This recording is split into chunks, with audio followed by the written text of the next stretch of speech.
இந்து மதம் என்றும் இந்து கொள்கை என்றும் பொதுவாக அறியப்படுகிற இந்த கொள்கை தத்துவம் அது வேதத்தை நம்புகிற வைதீக மதத்தினுடைய மறுபெயர். சைவம் வைணவம் என்பதெல்லாம் வேறு என்ற ஒரு கருத்து மீண்டும் மீண்டும் நமக்கு விதைக்கப்படுகிறது. இதுக்கு மாறாக நாம் தமிழர் கட்சியினுடைய தலைமை ஒருங்கிணைப்பாளர் சீமான், நாங்கள் தமிழர்கள் சைவ சமயத்தைச் சேர்ந்தவர்கள், இஸ்லாமும் கிறித்துவமும் அந்நிய சமயங்கள், தமிழ்நாடு தமிழ் சமூகம் என்று பார்த்தால் பௌத்தம் சமணம் குறித்தும் அதையே சொல்லலாம். இந்திய மண்ணில் தோன்றியவை என்றாலும் தமிழ்நாட்டுக்கு அவை வெளியிலிருந்து வந்தவை தான். சைவம் என்கிற சிவனியம், வைணவம் என்கிற மாலியம், சாக்தம் என்கிற சக்தி வழிபாடு, சவரவம் என்கிற சூரிய வழிபாடு, கானபத்தியம் என்கிற விநாயகர் வழிபாடு, கௌமாரம் என்கிற குமார அல்லது முருக வழிபாடு என்று 6 சமய போக்குகளை ஒன்றாக இணைத்து உருவாக்கப்பட்ட ஒரு கூட்டணி தான் சமணம் பௌத்தத்தை எதிர்த்து நிற்பதற்காக. இந்த சாமியெல்லாம் அது எடுத்துக்கிடுச்சு. இந்த சாமிகளுக்கு இடையில் உறவு கற்பிச்சிச்சு. சிவன்னா முருகனுக்கு அப்பா, கணபதினா முருகனுக்கு அண்ணன், பார்வதினா சிவனுக்கு மனைவி. குறிப்பாக நம்முடைய தமிழ் சமூகத்தில் இந்த தீண்டாமையை கடைப்பிடித்தது யார்? இந்த கேள்விக்கு அங்கங்கு துண்டு துண்டா சிதறலான விடைகள் தரப்பட்டிருந்தாலும், கிராமத்தில் ஒரு நகரத்திலேருந்து ஒரு நண்பரை வீட்டுக்குள்ளே அழைச்சிக்கிட்டு போனால் வீட்டில் இருக்கிற பெரியவங்க என்ன கவலைப்படுவாங்கன்னா, இவன் யாராக இருப்பான், என்ன ஜாதியாக இருப்பான், உனக்கு என்ன ஊருப்பா, என்ன தெரு, உங்கள் பக்கத்து வீட்டுக்காரங்க யார், உங்கள் அப்பா பேர் என்ன, அம்மா பேர் என்ன, பெரியப்பா பேர் என்ன செய்கிறீங்க, எல்லாமே எதுக்குன்னா அவன் என்ன ஜாதின்னு கண்டுபிடிக்கிறது. ஒரு சைவ புலவர், அதில் எந்த சந்தேகமும் இல்லை, 3 மதில்களை அழித்த சிவபெருமானை போற்றி இந்த ஆசாரங்களை தொகுக்கிறார். இந்த மான்குட்டிகள் சொன்னிச்சுதான், நாங்கள் கீழே நின்று தண்ணி குடிக்கிறோம், நீ மேலே நின்று தண்ணி குடிக்கிற, நாங்கள் குடிக்கிற நீரை நீ கலக்க முடியுமே தவிர நீ குடிக்கிற நீரை நாங்கள் கலக்க முடியாது என்று அவங்க சொன்னாங்களாம். வணக்கம் தோழர்களே. தமிழ்நாடு இனி அரசியல் வகுப்பு தொடங்குகிறது. தமிழ்நாடு இனி தொடர் அரசியல் வகுப்பில் இது 242வது நிகழ்வு. தீண்டாமை விதைத்தது சமணமா சைவமா என்பது இன்றைக்கு நாம் எடுத்துக்கொண்டிருக்கிற தலைப்பு. சென்ற வகுப்பில் சமணர் கழிவேற்றம் அது உண்மையா, உண்மை என்றால் எந்த அளவுக்கு உண்மை, சமணருக்கு எதிரான காழ்ப்புக்கும் பகைக்கும் என்ன அடிப்படை என்பது பற்றி நாம் சுருக்கமாக பார்த்தோம். மதுரையில் எண்ணாயிரம் சமணர்கள் கழிவேற்றப்பட்டார்கள் என்ற செய்தி உண்மையல்ல. எப்படி அது மிகைப்படுத்தப்பட்டது? எண்ணாயிரம் என்பது ஒரு ஊரின் பெயர். ஆனால் சைவம் சார்ந்த மன்னர்களுக்கு சைவ புலவர்களினுடைய தூண்டுதல் வழிகாட்டுதலால் சமணர்களுக்கு எதிராக வன்முறையை கையாளுகிற ஒரு வெறுப்பு இருந்தது என்பது வரலாற்று உண்மையாகப்படுகிறது. இந்த வெறுப்புக்கு என்ன அடிப்படை, அதற்கான வரலாற்று காரணங்கள் என்ன, சமூகத்தில் அந்த காரணங்கள் எவ்வாறு வேர்விட்டுள்ளன என்பதை நாம் பார்க்கணும். பொதுவாக தொடர்ச்சியான ஒரு பரப்புரை நடைபெறுகிறது. இந்து மதம் என்றும் இந்து கொள்கை என்றும் பொதுவாக அறியப்படுகிற இந்த கொள்கை தத்துவம் அது நாம் ஏற்கனவே பலமுறை சொன்ன மாதிரி அது வேதத்தை நம்புகிற வைதீக மதத்தினுடைய மறுபெயர். அதனுடைய சமூக உள்ளடக்கத்தில் அது பார்ப்பனிய சமயம். பார்ப்பனிய நெறிமுறைகளை கடைப்பிடிக்கிற ஒரு மதம். அது வேதங்கள், ஸ்மிருதிகள், ஆகமங்கள், புராணங்கள் இவற்றிலெல்லாம் அது இடம்பெற்றிருக்கிறது. அது வேறு, சைவம் வைணவம் என்பதெல்லாம் வேறு என்ற ஒரு கருத்து மீண்டும் மீண்டும் நமக்கு விதைக்கப்படுகிறது. இந்து மதம் என்பது ஒரு பக்தி நெறியைத்தான் குறிக்கும்.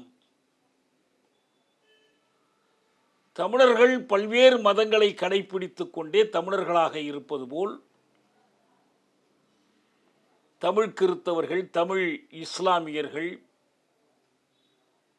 தமிழ் சமணர்கள், தமிழ் பௌத்தர்கள் என்பது போல தமிழ் இந்துக்களாகவும் இருக்கலாம்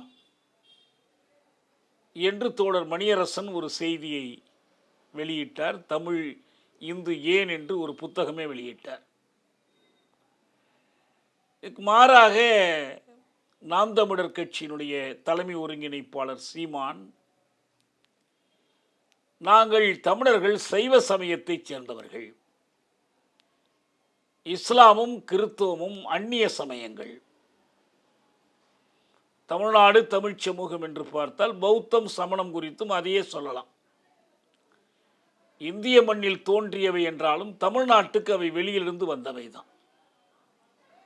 வெளியிலிருந்து வந்தவையா இங்கேயே இயல்பாக தோன்றியவையா என்ற விவாதத்தை ஒதுக்கிவிட்டு இந்த சமயங்கள் வலியுறுத்துகிற சமூக ஒழுங்கு என்ன?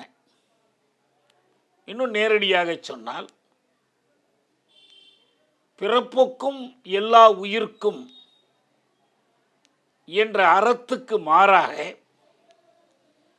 பிறப்பினால் மனிதர்கள் வேறுபட்டவர்கள், என்றென்றும் வேறுபட்டவர்கள், இது மாறாத விதி என்று சொல்லுகிற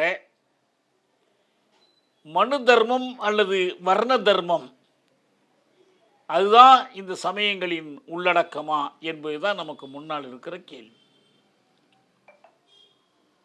இது என்றைக்கும் அழிவில்லாதது, நிரந்தரமானது என்ற அர்த்தத்தில்தான் இந்த கொள்கை சனாதனம் என்று அழைக்கப்படுகிறது. சனாதனம்னா அப்பா அம்மாவை நல்லா பார்த்துக்கிறது, பிள்ளைக்குட்டிங்களை வளர்க்குறது, நல்லா குடும்பம் நடத்துறது, ஒழுக்கமாக இருக்கிறதுலாம் ஆளுக்கு ஒரு விளக்கம் சொல்கிறாங்க. ஆனால் அதன் சாரமான கருத்து, சனாதனத்தினுடைய சாரமான கருத்து, மனிதர்கள் பிறப்பிலேயே வேறுபட்டவர்கள். அதற்கு வேதத்தில், ரிக்கி வேதத்தினுடைய புருஷ சூக்தத்தில் ஆதாரம் இருக்கிறது. இங்கே வேள்வியில் எரிக்கப்படுகிற ஒரு புருஷனுடைய தலையிலிருந்து பிராமணனும், தோளிலிருந்து சத்திரியனும், தொடையிலிருந்து வைசியனும், பாதத்திலிருந்து சூத்திரனும் பிறந்தான் என்பதை, அன்று பிறந்தான் மட்டுமல்ல, அது நிரந்தரமாக என்றென்றைக்குமாக அதுதான் சமூகம், அதுதான் ஒழுக்கம், அதுதான் ஆசாரம் என்று கடைப்பிடிக்கிற ஒரு மதம்தான் அது. இதிலிருந்து சைவம் வைணவம் மாறுபட்டவை. எப்படி பௌத்தம் சமணம் மாறுபட்டவையோ அதுபோல சைவம் வைணவம் மாறுபட்டவை என்ற ஒரு கருத்து விதைக்கப்படுகிறது. ஆனால் இன்றைக்கு இருக்கிற இந்து மதம் என்பதே ஷண்மத ஸ்தாபகராக அறியப்படுகிற ஆதிசங்கரால் சைவம் என்கிற சிவனியம், வைணவம் என்கிற மாலியம், சாக்தம் என்கிற சக்தி வழிபாடு, சௌரவம் என்கிற சூரிய வழிபாடு, காணபத்தியம் என்கிற விநாயகர் வழிபாடு, கௌமாரம் என்கிற குமார அல்லது முருக வழிபாடு என்று 6 சமய போக்குகளை ஒன்றாக இணைத்து உருவாக்கப்பட்ட ஒரு கூட்டணிதான் சமணம் பௌத்தத்தை எதிர்த்து நிற்பதற்காக என்று இந்த பல்வேறு சமயங்களின் கூட்டணியாக அது உருவாக்கப்படுகிறது. ஆனால் அது எல்லாம் இணைக்கக்கூடிய பொது இழை என்ன? இந்த சாமியெல்லாம் அது எடுத்துக்கிடுச்சு. இந்த சாமிகளுக்கு இடையில உறவு கற்பிச்சிச்சு. சிவன்னா முருகனுக்கு அப்பா, கணபதினா முருகனுக்கு அண்ணன், பார்வதினா சிவனுக்கு மனைவி என்று உறவுகளை எல்லாம் கற்பித்து ஒரு புதிய ஒரு சமயத்திற்கான வடிவங்களை உருவாக்கியது. ஆனால் உள்ளடக்கம் என்ன எல்லாவற்றிலும்னா, அது பிறப்பினால் மனிதன் வேறுபட்டவன். அதற்கான வேதங்கள் அடிப்படை. எனவேதான் அது வைதீக நெறி என்று அழைக்கப்படுகிறது. எல்லாத்தையும் பொதுவாக வேதம் வேதம்னு சொல்கிற ஒரு போக்கு இருக்கு. ஆனால் வேதம் என்பது இதுதான். அதனுடைய வேதத்தின் சாரம் இதுதான். அந்த வைதீக சமயத்திற்கும் அதன் அங்கங்களாக இருக்கிற இந்த சமய நெறிகளுக்குமான உறவு என்ன என்பதை நாம் பார்க்கணும். சாதி அமைப்பினுடைய ஒரு மோசமான விளைவு தீண்டாமை. மனிதனை மனிதன் பார்ப்பதில்லை, தொடுவதில்லை என்பது தீண்டாமை. கண்ணாலும் காண்பதில்லை என்பது காணாமை. அருகில் செல்வதில்லை என்பது அணுகாமை. இந்த தீண்டாமையினுடைய பல்வேறு வடிவங்கள்: தொடமறுத்தல், காண மறுத்தல், அணுக மறுத்தல். இந்த புதிரை வண்ணார்களை பற்றி சொல்கிறாங்க. அது உச்சநீதிமன்றத்தில் மண்டல் குழு தொடர்பான வழக்கில் எல்லோருக்கும் பள்ளிக்கூடம் இருக்குது, படிக்கலாமே என்று சொல்லும்போது ரத்தினவேல் பாண்டியன் சுட்டி காட்டுவார், புதிரை வண்ணார்கள் இரவில் மட்டும்தான் வெளியில் வரலாம். ஏன்னா பகலில் வெளியில் வந்தால் அவர்களை மற்றவர்கள் பார்க்க நேரிடும். எனவே காணாமை என்கிற அந்த கட்டளையை மீற வேண்டி வரும். வெளியிலேயே வருவதற்கு தடை போடுகிற ஒரு சமுதாயம் அவங்களை எப்படி பள்ளிக்கூடத்தில் சேர்த்து படிக்க வைக்கும் என்று அவர் கேட்பார். இன்னும் அந்த திருவிதாங்கூர் சமஸ்தானத்தில் ரொம்ப பிற்காலம் வரைக்கும் கூட ஒரு பாலத்தினுடைய ஒரு முனையில் காணத்தகாதவர் நின்றால் மறுமுனையில் அவரை காண மறுப்போர் நிற்க மாட்டார். அந்த மாதிரியான ஒரு சமூகமாக இருந்திருக்குது. அதன் மிச்சங்கள் எச்சங்கள் இன்றைக்கும் அழுத்தமாக சமூகத்தில் இருக்கு. ஒவ்வொரு கிராமமும் ஊராகவும் சேரியாகவும் பிரிந்து கிடக்கிறது. எல்லாம் ஒன்றா இல்லை. இந்தியாவே ஒன்றுன்னு சொல்லலாம், ஆனால் ஒரு கிராமம் கூட ஒன்றா இல்லை. இதுக்கெல்லாம் அடிப்படையாக இருக்கிற மதம் தான் பரவலாக இந்து மதம் என்று அழைக்கப்படுகிறது. அதை அரசியலுக்கு பயன்படுத்தி கொள்ளுகிற ஒரு கொள்கை தான் இந்துத்துவம் எனப்படுகிறது.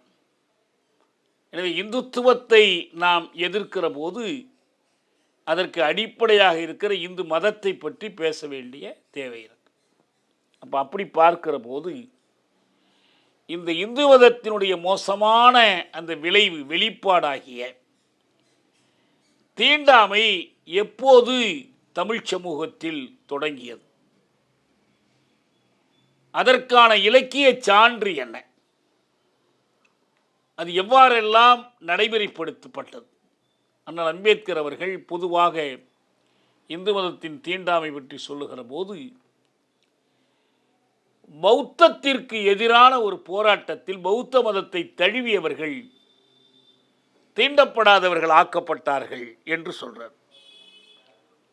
குறிப்பாக நம்முடைய தமிழ் சமூகத்தில் இந்த தீண்டாமையை கடைபிடித்தது யார்? இந்த கேள்விக்கு அங்கங்கு துண்டு துண்டா சிதறலான விடைகள் தரப்பட்டிருந்தாலும் இல்லை, இந்த தீண்டாமையை கொண்டு வந்து நுழைத்ததே சமணம்தான் என்றும், சமணம் தமிழ் சமயம் அல்ல, சமணமும் சரி பௌத்தமும் சரி வெளியிலிருந்து வந்து தமிழ்நாட்டிற்குள் நுழைந்த இந்த சமயங்கள், அந்த சமயங்கள் அவை உருவாக்கிய நெறிமுறைகள் தான் இந்த தீண்டாமைக்கு அடிப்படை என்று ஒரு சென்ற ஆண்டு செப்டம்பர் 12ஆம் நாள் சென்னையில் தமிழரா திராவிடரா என்ற தலைப்பில் நடைபெற்ற கருத்தரங்கத்தில் சங்கத்தமிழர் வாழ்வியல் என்ற தலைப்பில் உரையாற்றிய ஆசான் செந்தமிழன் அவர் பேசுகிறார். இந்த பேச்சு வெளிவந்து நான் அந்த நேரத்திலேயே நம்ம உரிமை தமிழ் தேசம் இதில் நான் சொல்கிறது 2021 5 ஆண்டு ஆச்சு. நான் அதற்கு மறுப்பு எழுதினேன். தமிழரா திராவிடரா என்ற தலைப்பு நடந்த கருத்தரங்கத்தில் அவர் பேசிய செய்திகளில் அதில் அவர் ஒரு நூல் எடுத்து காட்டுறார். அந்த நூலின் பெயர் ஆசார கோவை. ஆசாரம் என்றால் ஒழுக்கமாக இருக்கிறது. ஆசாரம்னா ஒழுக்கம்னு அர்த்தம். வாழ்க்கையில் கடைப்பிடிக்க வேண்டிய நல்ல நெறி. இப்போ எங்கள் உறவினர்களில் ஒருத்தரை சொல்லுவாங்க, ஆசாரத்து மாமா, ஆசாரத்து சித்தப்பா. ஏன்னா அவர் சுத்தமாக இருப்பார். எங்களோட சிறையில் ஒருத்தர் இருந்தார். அவர் பேர் ஆறுமுகம்னு பேர். புலவருடைய உறவுக்காரர். அவர் காலையில் குளிக்கிறதுலேருந்து மாலையில் குளிக்கிறதுலேருந்து தூய்மையாக உடுத்திக்கிறதுலேருந்து தட்டெல்லாம் கழுவி ரொம்ப சுத்தமாக இருப்பார். அதுக்காக நான் அவருக்கு கேலியாக ஆசாரம்னு பேர் வச்சு கூப்பிடுவேன். அவர் பேர் ஆறுமுகம். அவர் இப்போ இல்லை, ஆசாரம்னு சொல்கிறது. ஆசாரம்ங்கிறது அந்த மாதிரியான ஒரு பேர். ஆசார கோவை என்று ஒரு இலக்கிய நூல் இருக்கு. இந்த ஆசார கோவை என்கிற நூல்தான் சில குடிகளில் பிறந்தவர்களை பிராமணர்கள் தீண்டக்கூடாது என்ற விதியை எழுதிய முதல் தமிழ் நூல் என்று செந்தமிழன் சொல்கிறார். இந்த ஆசாரக்கோவை எப்போது எழுதப்பட்டது, யாரால் எழுதப்பட்டது,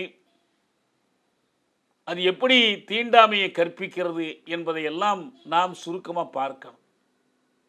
அது சொல்லக்கூடிய அந்த தீண்டாமைக்கான அடிப்படைகள் அந்த நூலில் செய்யுள்களாக தரப்படுது. வாழ்க்கையில் பின்பற்ற வேண்டிய ஒழுக்க நெறிகள் அப்படின்னு சொல்லி 100 பாடல்கள், வெண்பா வடிவிலான 100 பாடல்கள் இந்த ஆசார கோவையில் இருக்கு. இப்போ நம்ம சொல்கிறோன்னு வச்சுங்க, நீங்கள் இந்த மாதிரி தண்ணி தூய்மையாக குடிக்கணும், குளிக்கும்போது அதிக தண்ணி வீணடிக்கக்கூடாது, அல்லது உறங்கும் போது இந்த இப்போ நம்ம நிறைய இதில் வருது, இதில் முகநூல்லாம் நிறைய மருத்துவர்களுடைய அறிவுரையெல்லாம் வருது. இது சாப்பிடலாம், சாப்பிடக்கூடாது, இரவில் உள்ள நேரம் கண் விழிக்கலாம், கண் விழிக்கக்கூடாது. அதுபோல் அந்த காலத்தில் இந்த ஆசார கோவையில் அவங்க சில நெறிமுறைகளை சொல்கிறாங்க. அதில் குறிப்பாக நீராடுதல், நீராடுதல்னால் குளித்தல், இன்றியமையாது நீராடுதல் என்று ஒரு பாடல். தேவர் வழிபாடு தீக்கணா வாழாமை, உண்டது காண்டல் மயிர்களைதல் ஊன் பொழுது, வைகு துயிலோடு இணை விழைச்சு கீழ்மக்கள் மெய்யுறல், ஏனை மயலுறல் ஈரைந்தும் ஐயுறாது ஆடுக நீர். அதான் இது. என்னன்னா, ஒரு 10 செயல்களை குறிப்பிட்டு அந்த 10 செயலில் எதை செய்தாலும் நீராடுதல் வேண்டும். இப்போ சாதாரணமாக சொல்லுவாங்க, முடி திருத்துற கடைக்கு போயிட்டு வந்துட்டா குளிச்சிட்டியா அப்படின்னு கேட்பாங்க. ஒரு துக்க வீட்டுக்கு போயிட்டு வரோம், செத்து போயிட்டாங்க, அங்கே போயிட்டு வந்தா நீ குளிச்சிட்டியா, குளிச்சுட்டு வா உள்ளவா என்று சொல்லுவாங்க. அதுபோல் எந்தெந்த கட்டத்தில் நீராடுதல் வேண்டும், இன்றியமையாமல் நீராடுதல் வேண்டும் என்று ஒரு வரிசை கொடுக்குறாங்க. ஒரு 10 செயல்களை குறிக்கிறாங்க. அந்த 10 நடுவில் ஒரு செயலை குறிப்பிடுறாங்க. அதுதான் கீழ்மக்கள் மெய்யுறல். கீழ்மக்கள், அதாவது குலத்தில் கீழ் மக்கள், அவர்கள் மெய்யுறல் என்றால் அவர்களை தீண்டுதல். அதாவது நீங்கள் ஒரு சேரிக்காரனை சுருக்கமாக சொன்னால் அப்படி தான், தீண்டப்படாதவனாக கருதப்படுகிறவனை, தீண்டத்தகாமைக்கு ஆளானவனை தொட்டுவிட்டால், தீண்டிவிட்டால் உடனே குளிக்க வேண்டும். குளித்தா என்னாகும்? உங்கள் தீட்டை கழிக்க முடியும். இது பல செய்திகளோடு சேர்த்து, இதுக்கு குளிக்கணும், அதுக்கு குளிக்கணும், இது குளிக்கணும், அதோட எதுக்கும் குளிக்கணும்னா கீழ்மக்களை தொட்டு விட்டால் குளிக்க வேண்டும். சாதாரணமாக என்ன பண்ணுவாங்கன்னா, ஒழுக்க நெறிகளை கற்பிக்கிறதுல எது அவங்களுக்கு தேவையை சேர்த்துக்குவாங்க. காலையில் சீக்கிரமாக எழுந்திரிச்சிரு, அப்புறம் நீ உடனே படிக்க ஆரம்பிக்கணும், சரி, சீக்கிரம் குளிச்சிடணும், நல்ல பல் துளக்கணும், காலை உணவு சாப்பிடணும். அதோடு சேர்த்து என்ன பண்ணுவாங்கன்னா, நீ பூஜை அறைக்குள்ளே போய் சாமியை நல்லா கும்பிட்டுக்கணும். இப்போ அதெல்லாம் அவங்களுக்கு அறிவியல் தேவைகளாக இருக்கும். ஆனால் அதோடு சேர்த்து கும்பிட்டுக்கணும், பெரியவங்க காலை தொட்டு வணங்கிடணும். இதெல்லாம் ஒழுக்கங்களாக கற்பிக்கப்படும். அதுபோல தான் எதெல்லாம் செய்யலாம், எதற்கெல்லாம் நீராடலாம் என்று சொல்லி நல்ல பல செய்திகளை சொல்லி இடையிலேயே கீழ்மக்கள் மெய்யுறல் அவங்கள தொட்டுட்டீங்கன்னா அப்புறம் குளிச்சுக்கணும் என்று கொடுக்குறாங்க. அதே போல் எவை செய்யக்கூடியவை செய்யக்கூடாதவை என்பது பற்றி ஆசாரக்கோவை பாடல் சொல்லுது. நீருள் நிழற்புரிந்து நோக்கார் நிலமிரா கீரார் இராமரமும் சேரார் இடரெனினும் நீர் தொடாதென்னை யுரார் உரைத்தமின் நீர் தொடார் நோக்கார் புலை. இதெல்லாம் செய்யக்கூடாதவை செய்ய விரும்பாத ஒருவர் என்ன பண்ணணும்னா, நீருக்குள் தன் நிழலை விரும்பி நோக்க மாட்டார், தரையை கீற மாட்டார், இரவில் மரத்தின் பக்கம் இருப்பதை தவிர்ப்பார், நோய் கொண்ட நேரத்தில் எத்தனை இடையூறு என்றாலும் நீரை தொடாமல் எண்ணெயை உடலில் தேய்க்க மாட்டார், எண்ணெய் தேய்த்த பின் நீராடாமல் புலையரை தமது கண்ணால் நோக்க மாட்டார். ஆக இங்கே தான் காணாமை வருது. கீழ்மக்களாகிய புலையர்களை ஏறிட்டு பார்க்கக்கூடாது. அப்படி பார்த்தால் அதுக்கு பேர் கண்டுமுட்டுன்னு பேர். இந்த கண்டுமுட்டு என்று நிகழ்ந்தால் புலையரை பார்த்தாலே தீண்டாமை வரும் என்று நம்பிக்கை. எண்ணெய் தேய்த்த பிறகு நீராடாமல் புலையரை காணக்கூடாது. இது காணாமை, தீண்டாமை என்பதற்கான காணாமை. நன்னெறி என்று ஒரு ஆசாரக்கோவை பாடல் இருக்குது. அந்த 100 பாடல் அது ஒரு பாடல். பெரியார் ஒப்பன தாமுவார் இல்லஞ்சிறியாரை கொண்டு புகார் அறிவறியா பிள்ளையே ஆயினும் இடித்துறையார் தம்மோடு அளவலாவில் இல்லாவிடத்து என்று பெரியோர்கள் விரும்புகிறவற்றை தானும் அடைய விரும்பாமையும் தங்கள் வீட்டுக்குள் கீழ்மக்கள் என்போரை உள்ளே அழைத்து வராமல் இருப்பதும் தனக்கு அறிமுகமில்லாதவர் ஒருவரை அவர் அறியா வயது சிறுபிள்ளையாய் இருப்பினும் இழிவாக பேசாமல் இருப்பதும் கடைப்பிடிக்க வேண்டிய நன்னெறிகளாகும். இப்போ கிராமத்தில் ஒரு நகரத்திலேருந்து ஒரு நண்பரை வீட்டுக்குள்ளே அழைச்சிக்கிட்டு போனால் வீட்டில் இருக்கிற பெரியவங்க என்ன கவலைப்படுவாங்கன்னா, இவன் யாராக இருப்பான், என்ன ஜாதியாக இருப்பான், உனக்கு என்ன ஊருப்பா, என்ன தெரு, உங்கள் பக்கத்து வீட்டுக்காரங்க யார், உங்கள் அப்பா பேர் என்ன, அம்மா பேர் என்ன, பெரியப்பா பேர் என்ன செய்கிறீங்க, எல்லாமே எதுக்குன்னா அவன் என்ன ஜாதின்னு கண்டுபிடிக்கிறது. ஏன் நம்ம வீட்டு பிள்ளை என்ன பண்ணிட்டான், அவனை உள்ளே அழைச்சிட்டு வந்துட்டான், வீட்டுக்குள்ளே அழைச்சிட்டு வந்துட்டான். அப்படி வீட்டுக்குள் அழைத்து வரக்கூடாது. பெரியோர் விரும்புகின்றவற்றை தானும் அடைய விரும்பாமல் இருப்பது ஒரு நெறி. வீட்டுக்குள் கீழ்மக்கள் என்போரை உள்ளே அழைத்து வராமல் இருப்பது, அறிமுகம் இல்லாதவர் ஒருவரை அவர் அறியா வயது சிறுபிள்ளையாக இருப்பினும் இழிவாக பேசாமல், அதான் நல்லது நாளுதை சொல்லி நடுவில் இதை சொல்லிடுறாங்க. சில நன்னெறிகளை சொல்லி அவற்றுக்கு நடுவில் தீண்டாமை தீநெறியை நுழைப்பது ஒரு யுக்தி. அதே போல குறவர் பெயர் முதலியன கூறாமை என்று ஒரு ஆசாரக்கோவை பாடல். தெருவந்தும் தங்குறவர் பேருரையார் இல்லத்து உரிமை நெடிதும் இரார் பெரியாரை என்று முறை கொண்டு கூறார் புலையரையும் நன்கறிவார் கூறார் முறை. எவை நன்மை தருவவை என்று அறிந்த ஒருவர் சினம் கொண்டு வெகுண்ட நிலையிலும் மூத்தோரை பெயர் சொல்லி குறிப்பிட மாட்டார். எவ்வளோ கோபம் வந்தாலும் வயசில் பெரியவர்களை பெயர் சொல்லி அழைக்கக்கூடாது. வீட்டில் உள்ளோரிடம் சினம் கொண்டாலும் அந்த சினத்தை நீட்டிக்கக்கூடாது. தம்மிற் பெரியவர்களை முறைப்பெயர் கொண்டு இழிவுபட அழைக்க மாட்டார். அது அப்படியே சொல்லிக்கிட்டே வந்து அதோட எண்ணத்தை சேர்த்துடுறாங்கன்னா, கீழ்மக்களாக கருதப்படுவோரிடம் முறைமை பாராட்டி உறவு கொண்டாட மாட்டார். ஆக என்ன பண்ணக்கூடாது, நீ ஒரு உயர் சாதிக்காரனாக கருதப்படுகிறாய் என்று சொன்னால் நீ என்ன பண்ணக்கூடாது, கீழ் சாதிக்காரனை வாங்க மாமா, வாங்க மச்சான், வாங்கப்பா, பெரியப்பா என்று அழைக்கக்கூடாது. முறை கொண்டு முறை பாராட்டக்கூடாது. கீழ்மக்களை நீ அப்படி கருதக்கூடாது. அதுக்கு துணைக்கு மற்றதெல்லாம் கொண்டு வர்றாங்க. அதே போல் இன்னொரு ஒழுக்கத்தை ஆசாரக்கோவை சொல்லுகிறது. அதுக்கு பேரே அந்தனர் வாய்ச்சொல் கேட்டல். தலையிய நற்கர்மம் செய்யும் காலென்றும் புலையர்வாய் நாள் கேட்டு செய்யார், தொலைவில்லா அந்தனர் வாய் சொற்கேட்டு செய்க, அவர் வாய்ச்சொல் என்றும் பிழைப்பதில்லை. எது செய்தாலும் என்ன பண்ணணும், பிராமணர் சொல்றதை கேட்டு செய்யணும், அந்தணர் சொல்வதை கேட்டு செய்யணும். அந்த ஒழுக்கம் குறையாத ஐயர் குறித்து தரும் நாளில் நற்செயல்களை செய்யணும், எல்லா நாளிலையும் செய்யக்கூடாது. ஏனெனில் அவர் சொல்வது என்றும் பிழையா தன்மை கொண்டது, அது தப்பே வராது. அந்தணர் சொன்னார்னா அதுவே நன்மையின் தரும். இங்கு அந்தணர் ஒழுக்கம் குன்றாதவர் என்று காட்டும் போது புலையர் ஒழுக்கமற்றவர் என்பது சொல்லாமல் புரிந்து கொள்ள வேண்டிய கருத்து. புலையர் என்று இந்த பாடலில் யாரை குறிப்பிடுறாங்கன்னா, வள்ளுவர் என்கிற ஜோதிடம் கூறும் கீழ்வகுப்பார். நீ வள்ளுவர் சொல்றதை கேட்கக்கூடாது, இவர் சொல்வதை கேட்க வேண்டும். இப்படி இந்த ஆசார கோவை என்ற இந்த நூல் முழுவதிலும் தீண்டாமைக்குரிய வழிமுறைகள் சொல்லப்படுது. இது எங்கிருந்து எடுபட்டது?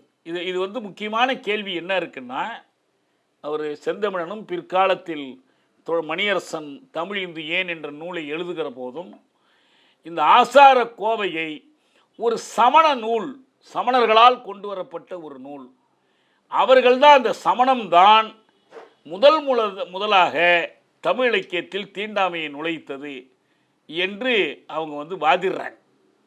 ஆனால் உண்மையில் இது யார் எழுதியது என்ன என்பதற்கான சான்றுகளை பார்க்கும்போது நமக்கு வேறொரு உண்மை கிடைக்குது. ஏன்னு சொன்னால், இந்த நூலை எழுதியவர், அவர் பேர் பெருவாயின் முள்ளியார், அவர் தான் ஆசாரக்கோவையை இயற்றியவர். அவர் சமணராக இருக்கக்கூடுமா என்பதுதான் கேள்வி. ஆசாரக்கோவையை இயற்றியவரின் பெயர் எல்லாருக்கும் தெரிந்த பெயர். யார் இந்த பெருவாயின் முள்ளியார்? பெருவாயின் இடத்தை குறிக்கும், முள்ளியார் அவருடைய பேர். அந்த ஒரு எப்பயுமே நம்ம செய்யுள்களில் வந்து பாயிர பகுதின்னு ஒன்று இருக்கும். கடவுள் வாழ்த்து, வேறு என்னென்ன உண்டோ அதெல்லாம் வச்சுக்கலாம். வான் சிறப்பு, மீத்தார் பெருமை, இந்த மாதிரி ஒரு பாயிர பகுதி இருக்கும். இந்த நூலில் ஆசாரக்கோவையினுடைய 100 பாக்களுக்கும் நுழைவாயிலாக ஒரு தற்சிறப்பு பாயிரம் இருக்கு. அந்த பாயிரத்தை பார்த்தா இந்த நூலை எழுதியவர் யாருன்னு நம்ம கண்டுபிடிச்சிடலாம். ஆர் எயில் மூன்றும் அழித்தான் அடி ஏத்தி, ஆரிடத்து தானறிந்த மாத்திரையான் ஆசாரம் யாரும் அறிய, அரண் ஆய மற்றவற்றை ஆசார கோவை என தொகுத்தான், தீரா திருவாயில் ஆய திரள்மண் கயத்தூர் பெருவாயின் முள்ளியன்பான். இதுதான் வந்து இந்த நூலினுடைய தற்சிறப்பு பாயிரம். தான் நூலாசிரியர் அவரையே பற்றி பாடிக்கொள்கிறார். அவருடைய சிறப்பு என்ன, அந்த நூலாசிரியருடைய சிறப்பு என்ன அப்படிங்கிறத அவர் சொல்கிறார். ஆர் எயில் மூன்றும் அழித்தான் அடி ஏத்தி. யாருடைய அடியை புகழ்கிறார்னா, ஆர் எயில் மூன்றும், அதாவது எயில் என்றால் மதில், ஒரு கோட்டையினுடைய மதிலை குறிக்கிற சொல் எயில். அந்த 3 மதில்களை உடைய கோட்டையை அழித்தவன் யாரோ அவனுடைய அடி ஏத்தி, அவனுடைய அடி போற்றிங்கிறார். அதாவது அரக்கர்கள் 3 கோட்டைகள் வைத்திருந்தாங்க. அந்த 3 கோட்டைகளை அழித்தவன் சிவபெருமான். ஆர் எயில் மூன்றும் அழித்தான் என்றால் சிவனின் அடி தொழுது நூலியற்றும் ஆசிரியர் என்று பொருள். அவர் எப்படி சமணராக இருக்க முடியும்? சிவனை போற்றி தற்பாயிரம் எழுதிவிட்டு ஆசாரங்களை எல்லாம் வகுத்து கொடுக்கிறவர் அப்படி இருக்க முடியாது. அவர் சிவனடியாராக மட்டுமே இருக்க முடியும். வன்கயத்தூர் என்பது அவருடைய ஊரின் பெயர், முள்ளியார் என்பது அவருடைய இயற்பெயர். வன்கயத்தூர் பெருவாயின் முள்ளியார் என்னும் சிவனடியார்தான் ஆசாரக்கோவையை இயற்றினார். ஆசாரக்கோவை தீண்டாமை பேசும் தீநூல் என்றால் அதற்கான பழி எந்த சமண முனிவரையும் சாராது, இந்த சைவ புலவரையே சாரும் என்பதுதான் இங்கே இருக்கிற செய்தி. இது எப்படி இந்த ஆசாரக்கோவைக்கு இந்த ஆசாரங்கள் எவை என்று எதிலிருந்து எடுத்தார்? ஏன்னா இது சங்க காலத்திய நூல் அல்ல. இந்த நூலை வந்து சீராண்மை செய்தவர், அதாவது பதிப்பாசிரியராக பணியாற்றியவர் பச்சையப்பன் கல்லூரி பேராசிரியர் தமிழறிஞர் தி செல்வகேசவராய முதலியார். அவர் என்ன சொல்றாருன்னா, கடைச்சங்கம் மருவிய காலத்து நூல்கள் ஒன்று என்பது அவருடைய கணிப்பு. இந்த நூலுக்கு மூலநூல் ஒரு வடநூல், அந்த வடநூலுடைய பெயர் ஆரிடம் என்று இந்த பாயிரத்திலிருந்து தெரிகிறதுங்கிறார். இந்நூல் தொகுக்கும் ஆசாரங்கள் யாவும் சுக்கிர ஸ்மிருதி என்ற வடமொழி நூலின் பாடல்கள் என்று வடமொழி புலவர் கூறுவதாக எடுத்துக்காட்டார். தமிழ் இலக்கியங்களில் ஒரு துறைபோகிய ஒருவர் பல தமிழ் தொழில் இலக்கியங்களுடைய காலங்குறிப்பதில் மற்ற தமிழறிஞர்களோடு மாறுபட்டு நிறைய இலக்கியங்களை இன்னும் பிற்காலத்துக்குரியதாக தள்ளக்கூடியவர் பேராசிரியர் வையாபுரி பிள்ளை. நம்ம தீவிரமான தமிழ் புலவர்கள் அவரை ஒரு இரண்டகர் என்கிற அளவுக்கு வர்ணிப்பாங்க. ஏன்னா திருக்குறளை பிற்காலத்துக்கு கொண்டு வர்றார், தொல்காப்பியத்தை பிற்காலத்துக்கு கொண்டு வர்றார், அவ்வளவு தொன்மை இல்லைன்னு சொல்கிறாருங்கிறதுனால அவர் ஒரு நூல் எழுதியிருக்கிறார். அவர் ஒரு பெரும் புலவர், தமிழ் இலக்கிய வரலாறு எழுதியிருக்கிறார். அவர் சொல்கிறாரு, ஆபஸ்தம்ப கிருஹ்யஸ்ய சூத்திரம், ஆபஸ்தம்ப தர்ம சூத்திரம், போதாயன தர்ம சூத்திரம், கௌதம சூத்திரம், விஷ்ணு தர்ம சூத்திரம், வசிஷ்ட தர்ம சூத்திரம், மனுஸ்மிருதி, உசனச சம்ஹிதா, சங்க ஸ்மிருதி, லகு ஹாரித ஸ்மிருதி, இந்த எல்லா நூல்களும் தான் ஆசாரக்கோவை நூலுக்கு அடிப்படை. இன்னொரு நம்ம மதிப்புக்குரிய ஒரு வரலாற்று பேராசிரியர், நாம் ஏற்கனவே அவருடைய சமணமும் தமிழும் பற்றி பேசியிருக்கிறோம். அதே போல் அவர் சமணமும் தமிழும் பௌத்தமும் தமிழும் எல்லாவற்றையும் பற்றி எழுதினவர். மிகச்சிறந்த வரலாற்று ஆசிரியர் மயிலை சீனி வெங்கடசாமி. அவர் சொல்கிறாரு, இந்த ஆசாரக்கோவை பற்றி அவர் சொல்கிறார், பல்வேறு வெண்பா வகைகளும் விரவி கடவுள் வாழ்த்து தவிர்த்து 100 பாடல்களை தன்னகத்தே கொண்டதாய் இந்நூல் விளங்குகிறது. இந்நூல் மக்கள் அன்றாட வாழ்வில் கொள்ள வேண்டுவன இவை, தள்ள வேண்டுவன இவை என்பதை கூறுகிறது. எனவே இதனை வடமொழி கருத்துக்கள் வழங்குவது போன்றதொரு நூல் என்பர். இந்நூலின் ஆசிரியர் பெருவாயின் முள்ளியார் என்பவர். இவர் வடமொழியில் இருடிகள் சொல்லிய ஆசார சீலங்களை தொகுத்து ஆசார கோவை என்னும் இந்நூலில் கூறுவதாக சிறப்பு பாயிர செய்யுள் ஒன்று செப்புகின்றது. இவர் காலமும் கிபி 5ஆம் நூற்றாண்டாய் இருக்கலாம் என்பார் மயிலை சீனி வெங்கடசாமி. அவர் எழுதிய இன்னொரு முக்கியமான ஒரு நூல் களப்பிரர் ஆட்சியில் தமிழகம். அதில் தான் அவர் இதை சொல்றார். 4 அடி 4 மணி 4 15 முப்பால் கடுகம் கோவை பழமொழி மாமூலம் இந்நிலைய காஞ்சியோடு ஏலாதி என்பவே கைநிலைய வாம் கீழ்கணக்கு என்று 4 அடியார் முதல் ஏலாதி முடிய உள்ள 14 கீழ்கிழக்கு நூல்களில் திருக்குறள் உள்ளிட்ட ஒரு சில மட்டுமே கடைச்சங்க காலத்திலே எழுதப்பட்டவை. பெரும்பாலானவை களப்பிரர் ஆட்சி காலத்தில் எழுதப்பட்டவை. ஒரு சில களப்பிரர் ஆட்சி காலம் முடிந்தபின் எழுதப்பட்டவை. ஆசாரக்கோவை ஒப்பளவில் பிற்காலத்தியது என்பதில் ஆய்வறிஞர்கள் ஒரே கருத்துடையவர்கள். அகச்சான்றுகளின் அடிப்படையில் ஆசாரக்கோவையின் காலத்தை கணிக்க அறிஞர் வையாபுரி பிள்ளை பெருமுயற்சி செய்கிறார். அவர் சொல்றாரு, ஆனால் 6 இடத்து என்று ஆசிரியர் பொதுப்பட கூறுவதாலும் தொகுத்தான் என விவரித்தலாலும் ஸ்மிருதிகள் பலவற்றிலிருந்து ஆசாரக்கோவை பொருள்கள் தொகுக்கப்பட்டன என்று கொள்ளுதலே தக்கது. நம் தொல்காப்பியத்தை பற்றி சொல்லும்போது அதில் சொல்லப்படுகிற பல செய்திகளை தொல்காப்பியர் என்னுமா புலவர் என்று கூறுவதன் மூலமாக அவர் காலத்திலும் அவர் காலத்திற்கு முற்பட்டவர்களுமான பல புலவர்கள் கூறியதையெல்லாம் சான்றாக எடுத்துக்காட்டுறார். நம்ம எடுத்துக்காட்டுவோம். அதே போலத்தான் இந்த பெருவாயின் முள்ளியார் 6 இடம் என்பதிலிருந்து சொல்வதன் மூலம் தொகுத்தான் தன்னை பற்றி சொல்லுகிறார். இதெல்லாம் தொகுத்தான், இதிலிருந்தெல்லாம் தொகுத்தான். எனவே பல ஸ்மிருதிகளிலிருந்து ஆசாரக்கோவை தொகுக்கப்பட்டது.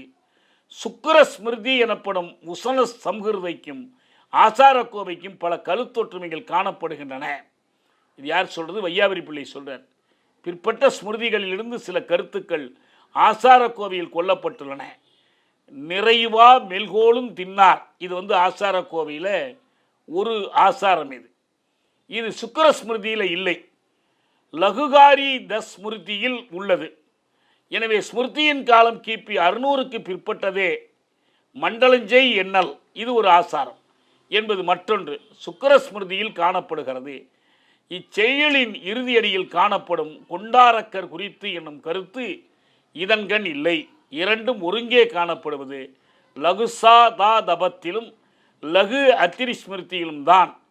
இவ்விரண்டும் கிபி 600க்கு பிற்பட்டனவே. வடமொழியில் இந்த ஸ்மிருதிகள் கிபி 600க்கு பின் தோன்றியவையாயின் இவை தமிழ்நாட்டில் பரவி மொழிபெயர்க்க வேண்டிய அவசியம் ஏற்பட்டு மொழிபெயர்க்கப்படுவதற்கு சுமார் 150 ஆண்டுகள் சென்றிருக்கலாம். ஆகவே சற்றொப்ப கிபி 750 அதாவது பொது ஊழி 750ஆம் ஆண்டில் ஆசாரக்கோவை இயற்றப்பட்டிருக்க வேண்டும் என்பது எஸ். வையாபுரி பிள்ளை திரிகடுகமும் சிறுபஞ்ச மூலமும் பழைய உரையுடன் என்று எழுதிய நூலில் நமக்கு கிடைக்கிற செய்தி. அதனால் என்ன முக்கியம்னா,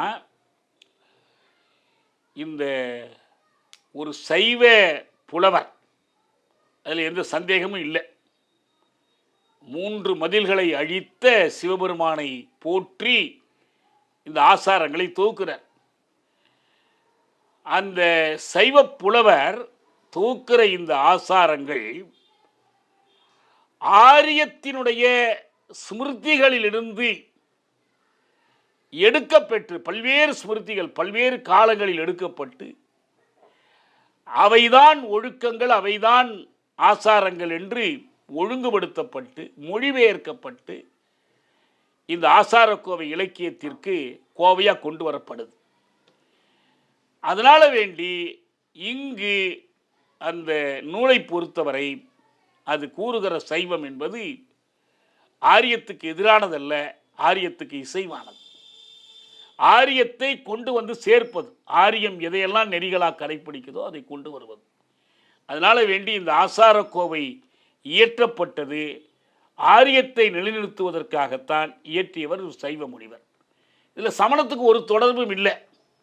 அவர் என்ன சொல்கிறாரு, கேசவராய முதலியார் சொல்கிறது, இந்நூலுக்கு ஆதாரம் மாறிடம் என்பது தற்சிறப்பு பாயிரத்தில் குறித்திருக்கிறது. இலக்கண விளக்க ஆசிரியர் வழிநூலை விளக்கும் சூத்திர உரையில் மொழிபெயர்ப்பு நூலுக்கு ஆசாரக்கோவையை உதாரணம் காட்டியிருக்கிறார். நீங்கள் ஒரு நூலுக்கு ஆதாரம், மொழிபெயர்ப்புக்கு ஒரு உதாரணமாக சொல்லணும்னா அதுக்கு எதை சொல்லணும்னா ஆசாரக்கோவையை சொல்லணும். ஏன்னா ஆசாரக்கோவை மூல நூல் அல்ல, அது பெரும்பாலும் வடமொழியில் உள்ள சுக்கிர ஸ்மிருதியிலிருந்து தொகுத்தவை என்று வடலூர் புலவர் சொல்லுவதாக அவர் சொல்வதை எடுத்துக்காட்டார். சுக்கிர ஸ்மிருதி என்பதுதான் உசன சம்ஹிதைக்கும் ஆசாரக்கோவைக்கும் கருத்தொற்றுமைகள் நிறைய காணப்படுகின்றன என்று சொல்றார். ஆகவே ரொம்ப சுருக்கமாக சொன்னோம்னா, நிறைய ஆதாரங்கள் கொடுத்துருக்குறாங்க. சுருக்கமாக சொன்னோம்னா, தீண்டாமை இந்த ஆசார கோவைக்குள், அது தமிழ்நாட்டுக்குள் வந்தது எப்போது, என்ன அது வேற என்ன இலக்கியங்கள் வழியாக வந்தது, அந்த இலக்கியங்களில் சைவத்தின் பங்கு அல்லது வைணவத்தின் பங்கு, வேறு சமயங்களின் பங்கு, பௌத்தம் சமணத்திற்கு அதில் இடம் இருக்கிறதா என்பதெல்லாம் ஒரு கேள்வி தனி. ஆனால் கையில் எடுத்துக்கொண்ட இந்த இலக்கியத்தில் தீண்டாமையை முதலாக தமிழ்நாட்டில் அறிமுகம் செய்த ஒரு நூல் என்று சைவத்தின் பக்கமும் நின்று தமிழ் இந்துவின் பக்கமும் நின்று வாதிடுகிறவர்களால் எடுத்துக்காட்டப்படுகிற ஆசாரக்கோவை எதற்கு சான்றாக இருக்கிறது என்றால், சைவம் இந்த தீண்டாமைகளை பட்டியலிட்டது, இந்த தீண்டாமைகளை ஆசாரங்கள் என்ற பெயரால் பட்டியலிட்டது. அந்த ஆசாரங்களுக்கு மூலம் ஆரியம்தான். இவங்க சொல்கிறது போல் சமணம் அல்ல, சமணத்தை அவங்க அதுக்கு மேலே திராவிடமாகவும் மாற்றுறாங்க. அதை நான் அடுத்து சொல்கிறேன். ஆக இந்த ஆரியம்தான் இதற்கு மூலம் என்பதைத்தான் இந்த ஆதாரங்கள் எல்லாமே நமக்கு காட்டுது. இங்கிருந்தான் தீண்டாமை வந்தது. தீண்டாமை பேசிய முதல் தமிழ் நூல் ஆசாரக்கோவை தான் என்பது மெய்யானால் அது ஒரு சிவனடியார் ஆரியம் தழுவி இயற்றிய நூல் என்பதில் ஐயமில்லை. இதில் சமணத்துக்கு எதிராக விரல் நீட்ட ஒன்றுமில்லை. சமணத்தின் மீது சினங்கொள்ள வேறு அடிப்படை இருப்பின் எடுத்து காட்டலாம். அது வேறு அடிப்படைகள் இருக்கலாம், அது தனியாக பேசணும். சமணத்தினுடைய பங்கு என்ன, சமணம் எப்படி இதே இந்து மதத்தோடு சமரசமானுச்சா இல்லையா, ஏன் சமரசமானது, அது இன்றைய நிலை என்ன, இன்னைக்கு இந்துத்துவத்தை உயர்த்தி பிடிக்கிற ஒரு பாஜக அரசுக்கு முட்டு கொடுக்கிற முதன்மையான கார்ப்பரேட் முதலாளி ஒரு சமணர். நம்ம கௌதம்னு பேர் வச்சிருக்கிறதுனால அவர் புத்தர் கிடையாது. அது மாதிரி காரணங்கள் என்ன, இன்னைக்கு சமணத்தினுடைய பங்கு என்ன தனி. ஆனால் தீண்டாமை கொண்டு வந்து நுழைத்தது சமணம்தான் என்பதற்கு இந்த ஆதாரங்கள் எதுவுமே உதவுறதில்லை.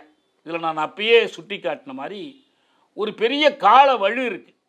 நம்ம ஒரு கதை குழந்தைகளுக்கு சொல்லிக் கொடுக்குற ஒரு கதையில் சொல்லுவோம், ஒரு மான் அல்லது மான் குட்டிகள் கால்வாயில் தண்ணீர் குடித்து கொண்டிருந்த போது ஒரு ஓனாய் அங்கே வந்துச்சு. தண்ணி குடிச்சுக்கிட்டே அது என்ன சொன்னுச்சுன்னா, நீங்கள் நான் குடிக்கிற தண்ணீரை கலக்கி விடுறீங்க அப்படின்னு சொல்லிச்சு. இந்த மான் குட்டிகள் சொன்னிச்சு தான், நாங்கள் கீழே நின்று தண்ணி குடிக்கிறோம், நீ மேலே நின்று தண்ணி குடிக்கிற. நாங்கள் குடிக்கிற நீரை நீ கலக்க முடியுமே தவிர நீ குடிக்கிற நீரை நாங்கள் கலக்க முடியாது என்று அவங்க சொன்னாங்களாம். அதுபோல இந்த கால வழி ஆங்கிலத்தில் அனாக்ரானிசம் என்று சொல்வார்கள். பொருத்தமில்லாத ஒரு காலத்தை சொல்வது. அது ஒரு சில தேதிகள், ஒரு சில நாட்கள் என்றல்ல, ஒரு ஆண்டு கணக்கில், நூற்றாண்டு கணக்கில் மாற்றி பேசுவது. பின்னால் நடந்ததை முன்னால் சொல்வது, முன்னால் நடந்ததை பின்னால் சொல்வது. அப்படி ஒரு முயற்சியில் அதிகமாக பயன்படுத்தப்படுகிற ஒரு பெயர் எதுன்னா, வரலாற்றில் களப்பிரர் காலம் என்று சொல்லப்படுவது. இந்த களப்பிரர்கள் காலம் என்பது பொது ஊழி 3ஆம் நூற்றாண்டு முதல் 6ஆம் நூற்றாண்டு வரை இருந்த காலம். இது இருண்ட காலம்னு அழைக்கப்படுது. ஏன் இருண்ட காலம்னு அழைக்கப்படுதுன்னா, இந்த களப்பிரர் காலம் பற்றி அதிகமான செய்திகள் வரலாற்றில் கிடைக்கல, இலக்கியத்தில் இல்லை. பெரிய அளவில் கல்வெட்டு சான்றுகளோ வேறு செப்பேட்டு சான்றுகளோ எதுவும் கிடைக்கல. இந்த களப்பிரர்கள் எங்கேருந்து வந்தார்கள் என்பது பற்றி தெளிவான வரலாற்று தரவுகள் இல்லை. ஆனால் இவங்க சேர சோழ பாண்டியர்களை வென்று தமிழகத்தையே ஒரு குடை கீழ் ஆண்டவர்கள் களப்பிரர்கள். இந்த களப்பிரர்கள் காலம் என்பது இதுதான், இந்த ஆண்டுகள் தான், 3லிருந்து 6 வரைக்கும் 3 நூற்றாண்டு காலம் அவர்கள் ஆட்சி செய்தார்கள். இவங்க வடபகுதியிலிருந்து வந்தவர்கள், பல்வேறு கருத்துக்கள், கர்நாடகத்திலிருந்து வந்தவர்கள். அவர்கள் ஒரு கட்டத்தில், களப்பிரர் காலம் என்பது எல்லாம் ஒரே மாதிரி இல்லை. நீங்கள் மயிலை சீவி வெங்கடசாமியினுடைய களப்பிரர் வரலாறு படித்து பார்த்தோம்னா சமணம் பௌத்த சமயத்தை ஆதரித்தவர்களும் இருக்கிறாங்க. அப்படி ஆதரித்த காரணத்தினாலேயே வைதீக சமயங்களுடைய ஆட்சியை இருண்ட காலம் என்று வர்ணித்தது. களப்பிரர் காலத்தில் தான் திருக்குறள், சிலப்பதிகாரம், மணிமேகலை மற்றும் 14 கீழ்கணக்கு நூல்கள் போன்ற தமிழ் இலக்கியங்கள்லாம் படைக்கப்பட்டன. அந்த காலத்தில், களப்பிரர் காலத்தில் இங்கு ஒரு சங்கம் ஒன்று தொடங்கப்பட்டது என்று செந்தமிழன் சொல்கிறார். களப்பிரர்களும் பல்லவர்களும் தமிழ்நாடு வீழ்ந்ததற்கு பிறகு சங்ககாலம் முடிவுக்கு வந்தது என்று அவர் சொல்கிறார். அப்படி தொடங்கப்பட்ட சங்கத்திற்கு தான் நான் பின்னால் ஒரு நூலில் படிக்கும்போது திராவிட சங்கம்னு இருந்துச்சு. என்னடா அது திராவிட சங்கமா, அவ்வளவு தொடக்கத்திலே திராவிடம் வந்தாச்சா என்று அதை ஆராய்ந்து பார்த்தால் அது திரமிழ சங்கமாக இருந்து அதுதான் திராவிடம் என்று தெரிந்தது, பெயர் தெரிந்தது. அந்த திரமிழ சங்கத்தை தொடங்கியவர் யாருன்னா ஒரு சமண முனிவர். அவர் பேர் வஜ்ரநந்தி என்று பெயர். அவர்தான் மதுரையில் இந்த திரமிழ சங்கத்தை தொடங்கினார். இது எப்படி திரமிழமானுச்சு? தமிழை அவர் திரமிழம் என்று எழுதினார். அது மெது மிருதுவாவது போல் அது வேற்று மொழிக்காரர்கள் தமிழ் மொழியை உச்சரிக்கிற போது அவங்களுக்கு தமிழ் வரல, எனவே திரமிழம் என்று எழுதினாங்க. அப்படி செய்ததன் மூலமாக அவர்கள் இந்த 3ஆம் தமிழ் கழகத்தையே அழித்து விட்டார்கள், கலைச்சங்கத்தையே அழித்து விட்டார்கள் என்று செந்தமிழன் சொல்கிறார். ஆனால் 3ஆம் தமிழ் கழகம் அழிந்த காலத்திற்கு 2 நூற்றாண்டுகளுக்கு பிறகுதான் இந்த வச்சிரநந்தி வர்றார், களப்பிரர் காலத்தில் வர்றார். வச்சிரநந்தி தொடங்கிய திரமிழர் சங்கம் தான் வரலாற்று ஆசிரியர்களால் திராவிட சங்கம் என்று குறிப்பிடப்படுகிறது. ஆகவே இந்த திராவிட கேடுன்னு அவர் எதை கருதுகிறாரோ அது வஜ்ரநந்தியால் தான் ஆதியில் முளைத்தது என்ற முடிவுக்கு வந்து இப்போ திராவிடத்தின் மீது இருக்கிற வருத்தம், கோபத்தை எல்லாம் வஜ்ரநந்தி மேலையும் திரமிழ சங்கத்தின் மீதும் அவங்க காட்டுகிறாங்க. பூஜ்யபாதர் என்ற தேவநம்பி ஆசாரியாரின் மாணாக்கர்களில் ஒருவர் வஜ்ரநந்தி. இவர் தெளிவாக வரலாற்றில் இருக்கிற செய்தி என்னன்னா, மதுரையில் திரமிழ சங்கத்தை தொடங்கிய ஆண்டு பொது ஊழி, அதாவது கிபி 470, அதாவது 5ஆம் நூற்றாண்டினுடைய இறுதி பகுதி, கடைசி 30 ஆண்டு. அப்போதுதான் இது மயிலையார் சொல்கிறாரு. ஜோதி பிரசாத் ஜெயின் என்ற ஒருத்தர் கிபி 604ன்னு சொல்கிறாரு. அது தவறு என்று மயிலையார் குறிப்பிடுறாரு. இன்னும் பல அறிஞர்கள் இதை எடுத்து காட்டுறாங்க. அது தொடங்கப்பட்ட ஆண்டு பொது ஊழி 470. ஆனால் பொது ஊழி 470 காலத்தில் 3ஆம் தமிழ்ச்சங்கமெல்லாம் இல்லை. அதெல்லாம் முதல்லயே முடிஞ்சு போச்சு. 4ஆம் நூற்றாண்டில் தொடங்கப்பட்டதாக சொல்கிறாங்க. 5ஆம் நூற்றாண்டுன்னு எடுத்துக்கிட்டாலும் சங்கம் அழிந்தது, கடைச்சங்கம் அழிந்தது. ஏன்னா கடைச்சங்கம் என்பது தான் நமக்கு தெரிந்த வரைக்கும் வரலாற்றில் சான்றுகளோடு மெய்ப்பிக்கப்பட்ட ஒரு சங்கம். முதல் சங்கம் என்பதும் 2ஆம் சங்கம் என்பதும் ஒரு ஐதீகம், ஒரு நம்பிக்கை, அவ்வளவுதான். கடைச்சங்கத்துக்கு தான் நமக்கு சான்று இருக்குது. இந்த கடைச்சங்கம் 3ஆம் நூற்றாண்டில் அழிஞ்சு போயிடுச்சு. அது ஏன் அழிந்தது என்பதற்கான காரணத்தை வரலாற்று ஆசிரியர்கள் கே பிள்ளை சொல்கிறார். மதுரை மாநகரில் நடைபெற்று வந்த கடைச்சங்கம் கிபி 3ஆம் நூற்றாண்டின் தொடக்கத்திலேயே முடிவுற்றது. பாண்டி நாட்டில் மிக கொடிய பஞ்சம் நேர்ந்ததாகவும் 12 ஆண்டுகள் அது நீடித்திருந்து மக்களை வாட்டியதாகவும் பாண்டியவேந்தன் சங்கப்புலவர்களை பாதுகாக்க இயலாதவனாய் வெளியே பல இடங்களுக்கும் சென்று வாடும்படி அவர்களுக்கு விடை கொடுத்து அனுப்பிவிட்டான் என்றும் அத்துடன் தமிழ்ச்சங்கம் இறுதி முடிவை எய்தியது என்றும் செவி வழி வரலாறுகள் கூறுகின்றன. கே பிள்ளை, தமிழக வரலாறு, மக்களும் பண்பாடும். ஆனால் சங்ககால முடிவுக்கு வந்தமைக்கு வேறு காரணங்களும் இருக்கலாம் என்பதை கே பிள்ளை ஏற்றுக்கொள்கிறார். வேறு காரணங்களும் இருக்கலாம். தமிழ்ச்சங்கம் முடிவதற்கு வேறு காரணங்களும் சிலர் காட்டுவர். அவை ஒன்றுக்கேனும் போதிய சான்றுகள் இல்லை. எனினும் சங்கம் அழிவுற்றதற்கும் தமிழரின் பண்டைய பண்பாடுகளும் கலைகளும் மறைந்து போனதற்கும் தக்க காரணங்கள் இல்லாமல் போகவில்லை. ஏற்கனவே ஆரிய பண்பாடுகளாலும் சமய கருத்துகளாலும் சமுதாய கொள்கைகளாலும் அரிப்புண்டிருந்த தமிழர் சமூகம் வேறு பல புரட்சிகளுக்கும் உட்படுவதாயிற்று. தமிழகம் கிபி 3ஆம் நூற்றாண்டின் தொடக்கத்தில் களப்பிரர் என்ற குலத்தினரின் படையெடுப்புக்கு ஆட்பட்டு அல்லலுற்றது. அவர்கள் தமிழர்கள் அல்ல. களப்பிரர் ஆட்சிதான் தமிழகத்தை அழித்தது என்று வைத்து கொண்டாலும் அதற்கு வஜ்ரநந்தியின் தமிழ சங்கத்தின் மீது அதன் வழியாக திராவிடத்தின் மீதும் பழி போட இந்த கருதுகோள் உதவாது. அப்போல்லாம் சங்கம்ங்கிற பேர் கிடையாது, சரியான பெயர் கழகம் தான். இப்போ கூட நம்ம கழகத்தமிழ் அகராதின்னு வருது பாருங்கள். கழகம். சங்கம் என்பது பௌத்தர்களுடைய கூட்டத்திற்கு சங்கம்னு பேர். அவர்கள் கூடுவதால் தான் அந்த மதுரை நகரத்துக்கு கூடல் மாநகர் என்ற பெயரே வந்துச்சு. அந்த சங்கத்தை, அந்த பெயரைத்தான் இந்த சமண முனிவர் எடுத்துக்கொண்டு திரமிழ சங்கத்தை அமைக்கிறார். அவர் அமைப்பது மொழி காப்பதற்கோ மொழி வளர்ப்பதற்கோ அல்ல. திரமிழ சங்கம் என்பது சமண மதத்தை பரப்புவதற்கான ஒரு சங்கம். எந்த மதத்தை வேண்டுமானாலும் சங்கம் சேர்ந்து பரப்புகிற உரிமையும் வாய்ப்பும் அன்றைக்கு எல்லா மதத்தவருக்கும் இருந்துச்சு. பௌத்தர்கள் தனியாக இயங்கினாங்க. அதே போல் வஜ்ரநந்தி இந்த சங்கத்தை அமைச்சார். மயிலை வெங்கடசாமி சொல்கிறார், சமண சமயத்தை வளர்ப்பதற்காக வஜ்ரநந்தி அமைத்த திரமிழ சங்கத்தையும் சங்க காலத்தில் பாண்டியர் தமிழ் மொழியை வளர்க்க அமைத்த தமிழ்ச் சங்கத்தையும் ஒன்று என கருதுவது தவறு. இந்த இரண்டு சங்கமும் வெவ்வேறு காலத்தில் வெவ்வேறு காரணத்துக்காக அமைக்கப்பட்ட சங்கங்கள். சங்கம் சரணம் கச்சாமி என்பது காண்க. இதன் பொருள் பௌத்த சங்கத்தை சரணமடைகிறேன் என்பதாகும். சைனத்துறவிகளின் கூட்டத்துக்கும் சங்கம் என்று பெயர். சங்கத்தை சைனர் கணம் என்றும் கூறுவர். கணம் என்றாலும் சங்கம் என்றாலும் ஒன்றே. களப்பிரர் ஆட்சிக்கு முன்னே பாண்டியர் தமிழ் மொழியை ஆராய்வதற்கு புலவர் கூட்டத்தை ஏற்படுத்தினார்கள். அதுதான் தமிழ் கழகம் என்பது. ஆக இத்தனை சான்றுகளும் எதை காட்டுதுன்னா, இந்த வஜ்ரநந்தி திரமிழ சங்கத்தை அமைப்பதற்கும் தமிழ்ச்சங்கம் அழிந்து போவதற்கும் இடையில் 2 முழு நூற்றாண்டுகள் இருந்தன. எனவே திரமிழ சங்கத்தை உருவாக்கிய சமணராகிய வஜ்ரநந்தி தான் தமிழ்ச்சங்கம் அழிந்து போவதற்கு காரணம் என்ற குற்றச்சாட்டு அபத்தமானது.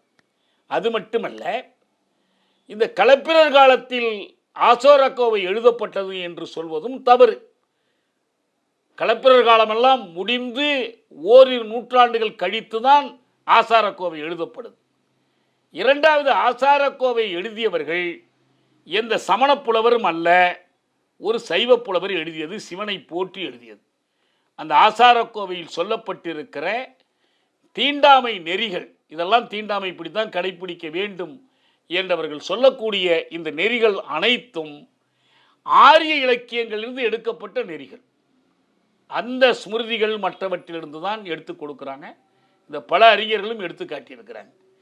எனவே இங்கே இந்த சமயத்தின் மீது, சைவத்தின் மீது பழி விழாமல் தடுப்பதற்கு இந்த பழியை சமணத்தின் மீது போடுவது என்பது தான் இங்கே நடக்கிற முயற்சி. இதுக்கு வரலாற்று ஆதாரம் இல்லை, இலக்கிய ஆதாரம் இல்லை, புறச்சான்று இல்லை, அகச்சான்று இல்லை, எந்த சான்றும் இல்லை. சமணத்தின் மீது கற்பித்து கொள்ளப்பட்ட இந்த வெறுப்புக்கே அவர்களுக்கெல்லாம் எதிராக இருந்தாங்க தான். இவங்களை விட தீவிரமாக பௌத்தம் எதிராக இருந்துச்சு. பௌத்த சமண சமயங்களை அழிப்பது என்ற முயற்சி, அதில் ஈடுபட்டதில் சைவத்துக்கு ஒரு பங்கு இருக்குது. அது கழுவேற்றம் நிகழ்த்துகிற அளவுக்கும், அதுவும் ஆயிரக்கணக்கானவர்களை கழுவேற்றம் நிகழ்த்துகிற அளவுக்கும் போனிச்சா என்பது வேறு கேள்வி. ஆனால் அந்த முயற்சியினுடைய ஒரு பகுதியாகத்தான் இந்த பழி போடுதல். எனவே சைவர்கள், நாங்கள் சைவர்கள் என்று சொல்லி இந்த இலக்கியங்களை காட்டி அப்படி சொல்லுவதில் ஒன்றுமே அர்த்தம் இல்லை. எப்படி தமிழ் திரமிழமாக திரிந்தது என்பதை பாவாணர் சொல்லியிருக்கிறார். மு வரதராசனார் சொல்கிறார், தமிழியா என்ற திரிபை டச்சு பாதிரிமார்களும், தமிழிரி என்ற திரிந்த வடிவத்தை ரோமர்களும், தெஹிமோலோ என்ற திரிவை சீனரும் வழங்கியது போலவே தமிழ் ஒளி பயிலாத ஆரிய தமிழர், தமிழ் என்பதையோ தமிழோ திரமிழோ, திரமிழம், திராவிடம், திராவிடம் என்று திரித்து வழங்கினர். இது கால்டுவெல்லோ மற்றவர்களோ கொண்டு வந்து தமிழர்கள் மீது திணித்துவிட்ட ஒரு பெயரோ கருத்தோ அல்ல. வஜ்ரநந்தி வேண்டுமென்றே தமிழை திறமில்லை என்று திரித்து தமிழ்கழகத்தை வீழ்த்தி விட்டார் என்பது வேறு கற்பனை. அதுக்கு ஒன்றும் அடிப்படையே இல்லை. இப்போ இந்த அதாவது சில பெயர்களை திட்டமிட்டு திரிக்கிறார்கள். விருதாசலம், திருமுதுகுன்றத்தை விருதாசலங்கிறாங்க, திருமறைக்காட்டை வேதாரண்யமாக்குறாங்க, இன்னும் பல பெயர்களை அப்படி மாற்றிருக்கிறாங்க. ஆனால் இன்னொரு பக்கம் தஞ்சாவூரை டேஞ்சூருங்கிறதும், திருநெல்வேலியை டின்னவேலிங்கிறதும், புதுச்சேரியை பாண்டிச்சேரிங்கிறதும், அது அவர்கள் தமிழ் ஒளி பயிலாத அயலார்கள் இந்த ஊர்களுக்கு வைத்து கொண்ட பெயர்கள் தான் அது. அதனால் வேண்டி நீங்கள் சமணத்தை சாடுவதென்றால் அதற்கான வரலாற்று சமூக சான்றுகளோடு, சமூக அறிவியல் சான்றுகளோடு சான்றணும். இந்த இடத்துல ஒன்றை நான் சொல்ல விரும்புகிறேன். என்னென்னா, நம்ம எல்லாத்தையும் சித்தாந்தம் சித்தாந்தங்கிறாங்க. இன்றைக்கி ஒரு தோழர் உங்களுக்கு ஒரு தலைப்பு கொடுத்துருக்குறோம். என்ன தலைப்புன்னு? மார்க்சிய சித்தாந்தம், பொது உடைமை சித்தாந்தம்னார். எதை வேணாலும் சித்தாந்தம்னு சொல்ல முடியாது. ஏன் மார்க்சிய வேதாந்தம்னு சொன்னால் என்ன ஆகும்னு நினச்சி பாருங்கள். சித்தாந்தம் என்று சொன்னால் சைவ சித்தாந்தத்தை தான் அது குறிக்கும். சைவ சித்தாந்தத்துக்கு தான் அது பொருந்தும். அந்த சைவ சித்தாந்தம் வலியுறுத்தக்கூடிய கருத்துக்கள் சிந்தித்து கண்டறிந்த முடிவுகள் என்று அவங்க கருதுறதுனால அது அறுதி கொள்கை, அது அப்சல்யூட், அதுதான் அவங்க சித்தாந்தங்கிறாங்க. மார்க்சிய சித்தாந்தம்னு சொல்லக்கூடாது. பெரியாரிய சித்தாந்தம், அம்பேத்கரிய சித்தாந்தம்லாம் சொல்லக்கூடாது. தமிழில் அதுக்கெல்லாம் கருத்தியல் என்ற சொல்லு இருக்குது. பெரியாரின் கருத்தியல், அம்பேத்கரிய கருத்தியல், மார்க்சிய கருத்தியல் என்றெல்லாம் சொல்லலாம். அதே போல் வேதாந்தம் என்பது வேதத்தினுடைய கருத்து, வேதத்தில் கண்டது தான் முடிவு, வேதத்துக்கு மேல் வேறு ஒன்றுமே இல்லை என்று கருதுவது தான் வேதாந்தம். எனவே வேதாந்தம் வேற, சித்தாந்தம் வேற. அவை எல்லாமே குறிப்பிட்ட சமயங்கள் சார்ந்த கருத்தியல்கள். அதை நாம் எல்லாவற்றுக்கும் பொருந்துமாறு பயன்படுத்தக்கூடாது. என்ன அடிப்படையான சிக்கலாக இருக்குதுன்னு சொன்னால், இந்த உண்மையில் சாதியத்தை கற்பித்ததும் அதை நியாயப்படுத்தியதும். இப்போ நம்ம இது சைவம் என்று ஒரு பிரிவினர், இல்லை இது இந்து மதம் இல்லை, இந்து மதத்துக்கும் அதுக்கும் தொடர்பு இல்லை, அது வெறும் வழிபாடு தான் என்று சொல்லுவோம். அதுக்கு ஒரு இலக்கிய ஆதாரம் இல்லை. அவங்க என்ன பண்ணுறாங்கன்னா, திருமூலர் போன்றவர்கள் முன்வைத்திருக்கிற சில நல்ல செய்யுள்கள், சில நல்ல வரிகள், மனிதனை இது எல்லாத்தையும் வெளிப்படும். இப்போ நம்ம பார்த்ததில் பின்னால் நம்ம பார்க்க போகிறோம். சைவம் எப்படி வள்ளலாரால் ஏற்றுக்கொள்ளப்பட்டு பிறகு அவர் எப்படி அதை நிராகரித்தார் என்பதை நம்ம பார்க்க போகிறோம். அதையும் அவர் வேதாகமத்தோடு இணைத்துத்தான் பார்த்தார். அவருடைய இறுதி காலம் என்பது எல்லா மதங்களையும் மறுப்பதாக இருந்துச்சுங்கிறத நம்ம பார்ப்போம். அப்படி இல்லாமல் அந்த தொடக்க காலத்திய சைவ கருத்தின் மீது நம்பிக்கை வைத்து ஒரு சித்தாந்தம் என்பது முதல்ல காஷ்மீரத்தில் ஸ்ரீகண்டரால் உருவாக்கப்பட்டது தான் சைவ சித்தாந்தம். பல்லவராட்சி நடுப்பகுதியிலிருந்து வைதீக மதங்கள் சைவமும் வைணவமும் தமிழ்நாட்டில் செல்வாக்குமிக்க மதங்களாக வளரத் தொடங்கின. பெரும்பாலும் வைதீக சமயத்தின் வளர்ச்சியையும் அந்த காலத்தில் நிலை பெற்று கொண்டிருந்த நிலவுடைமையின் வளர்ச்சியும் ஒன்றாகவே இருந்தது. ஆழ்வார்கள் நாயன்மார்கள் பாடிய கோயில்கள் அனைத்தும் பெரும் நிலவுடைமை கொண்ட கோயில்கள் என்பதையும், மக்களை ஒட்டச் சுரண்டிய நிலவுடைமையின் தத்துவமே சைவமும் வைணவமும் தமிழகத்தில் வளர்ச்சி பெற்றன என்பதையும் பல வரலாற்று அறிஞர்கள் எடுத்து காட்டியிருக்கிறாங்க. இதே திருமந்திரத்தில் அவங்க என்ன சொல்கிறாங்க, திருமூலர் எழுதினார். அவர் ஒரு பார்ப்பனர், அவரால் எழுதப்பட்ட சதாசிவ ஆகமம் என்று ஒரு திருமந்திரம் இருக்கு. வேதத்தை விட்ட அறம் இல்லை, வேதத்தின் ஓதத்தரும் அறம் எல்லாம் உல தர்க்க வாதத்தை விட்டு மறிஞர் வளம் முற்ற வேதத்தை ஓதியே வீடு பெற்றார்களே. வேதத்தை ஓடி தான் அவங்களுக்கு விமோசனம், விடுதலை, வீடுனா விடுதலைன்னு அர்த்தம், கிடைத்தது என்று தான் அந்த திருமந்திரம் சொல்லுது. அதனால் இப்படி நிறைய சான்றுகள் நாம் குறிக்கலாம். சிவனை, முருகனை, விஷ்ணுவை தமிழ் கடவுளாக கட்டமைக்கும் வேலையைத்தான் இவர்கள் சைவம், இந்து என்ற பெயரில் செய்கிறாங்க. நம்ம பின்னால் அதை விரிவாக பார்ப்போம். சுருக்கமாக சொன்னால், சமணம் தீண்டாமையை கொண்டு வரவில்லை, சைவம் தீண்டாமையை கொண்டு வந்ததற்கான இலக்கிய சான்றுகள் இருக்கு. சைவத்திற்கு இந்த தீண்டாமை நெறிகள் எங்கிருந்து கிடைத்தன என்றால் வைதீக சமயத்திடமிருந்து கிடைத்தன. வைதீக சமய இலக்கியங்களிலிருந்து தான் இவற்றை ஆசாரங்கள், ஒழுங்குகள் என்று அது எடுத்துக்கொண்டது. அப்போ சைவம்னா ஏதோ இந்த புலால் மறுத்தல் தான் சைவம், அதுலேயும் ரொம்ப தீவிரமாக புலால் மறுத்தால் அது நனி சைவம் என்றெல்லாம் பெயர் வைத்து அழைக்கிறாங்க. இந்த சைவத்துக்கும் அதுக்கும் என்ன தொடர்பு? சைவம் அசைவம் என்றால் அப்போ வைணவமெல்லாம் அசைவமா? இது போன்ற பல கேள்விகள் இருக்குது. வரலாற்று வழியில் இதில் ஏற்பட்டிருக்கிற மாற்றங்கள், இதை பற்றியெல்லாம் நம்ம அடுத்தடுத்த வகுப்புகளில் பார்ப்போம். ஆகவே சைவத்தை காப்பாற்றி தமிழ் அறத்தை காப்பாற்ற முடியாது. சைவ நெறி என்பது இந்த தமிழ் அறத்துக்கு, தமிழ் சமூக நீதிக்கு நேர்மாறானது. தீண்டாமையை நிலைநிறுத்துகிற ஒரு நெறிதான் சைவம். வைணவம் எப்படி செயல்படுறது என்பதை அடுத்தடுத்த வகுப்புகளில் நம்ம பார்க்கலாம். இன்னும் சொல்ல போனால் உலகின் சில பகுதிகளில், குறிப்பாக இலங்கையிலெல்லாம் இங்கு பார்ப்பனியம் வகித்த பங்கை சைவம் வகித்திருக்கிறது. யாழ்ப்பாணத்தில் சைவம்தான் பார்ப்பனியம்.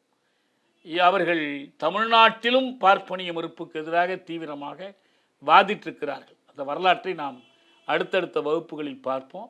நான் இன்று இதோடு நான் நிறைவு செய்கிறேன். நீங்கள் எதுவும் கேட்கணும்னா கேட்டு முடிச்சுக்கலாம். சொல்லுங்க ஐயா. நான் ஏற்கனவே 2021 உரிமை தமிழ் தேசம் இதில் கட்டுரைகளாக இந்த செய்திகள் எழுதியிருக்கிறேன். நான் மீண்டும் கூட தாழியில் இதை எடுத்து வெளியிடுறேன். இது யாரும் இதுவரை மறுத்ததில்லை. அவர் செந்தமிழனை மறுத்து, மணியரசனை மறுத்து, இந்த சைவத்தை தூக்கி பிடிக்கிற செந்தமிழனை போன்றவர்களை மறுத்து, சீமானை போன்றவர்களை மறுத்து நான் எழுதினேன். யாரும் இல்லை நீங்கள் சொல்கிற மாதிரி இல்லை, சைவம் வேறு மாதிரி என்று யாரும் மறுத்து எழுதுவதற்கு முன்வரவில்லை. சரி, நம்ம அடுத்தடுத்து கூட அந்த விவாதத்தை தொடரலாம். இப்போதைக்கு இந்த ஒன்றை மட்டும் நம்ம தெரிந்து கொண்டால் போதும். நல்ல நன்றி தோழர். வேறு யாரும் கேட்கணும்னா கேளுங்க.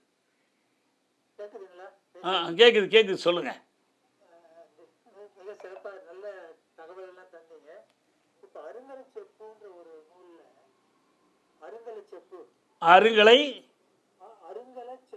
அருங்கலச்செப்பு சொல்லுங்க ஐயா.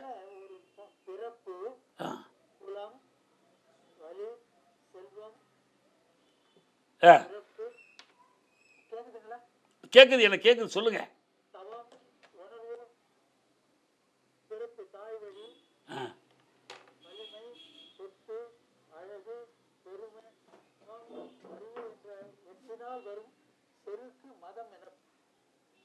சரியா?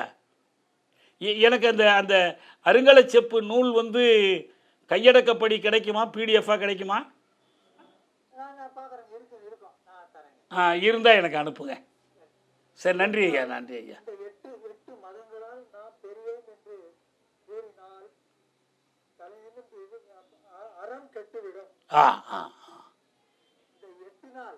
சரிங்கய்யா.